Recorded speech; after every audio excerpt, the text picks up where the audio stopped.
Mark, it's been a blessing to walk the Christian path with you since we first met over a decade ago. And I've been watching your work both in Sandtown and New York, and your readings, and it's plain that there's this golden thread that runs through all of them. Whether you are founding a church or a social justice or a rehabilitation of urban housing or real estate development or seminary education, the golden thread that runs through all of them is a concentration and attentive to relationship. How does that inform your work?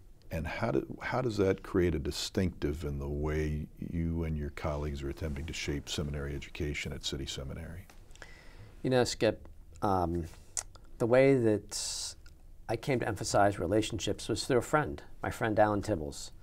And I was just out of seminary, graduating from seminary. And to be honest, I don't think I really knew what I was doing when I started in Sandtown back in 1986. But I had a friend named Alan Tibbles who believed in me and was there alongside me, and we shared our lives together. And what I learned from Alan was it really is about relationships. It really is about our vulnerability as persons, about our being honest about our weakness, not necessarily talking about it, but just not trying to be somebody that we're not.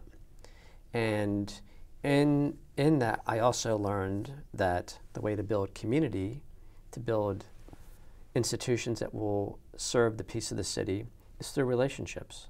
It's not just one of the primary principles of ministry and success in business world. It's actually how God desires our communities to be. They desire them to be communities of relationships. And because of the division in our cities and in our world, the division between suburb and city, even between neighborhoods, breaking down racial and economic and ethnic barriers requires people who will build bridges and reach out in relationship. And that's actually been the calling that I've been a part of, is to work for God's reconciliation. And that is deeply relational. Within that, we all have different gifts and abilities and specific vocations, perhaps, that God has called us to do. How that all works together takes a lot of prayer, a lot of commitment, a lot of actually being broken and seeing how we're not doing so well. But I've learned from the beginning that the things that really matter, the things that, whatever houses we've built or buildings we've established or programs we've nurtured along, what matters in the end is the relationships, the people and the way we cared for one another. That's what I remember, and I think that's what God wants us also to care deeply about.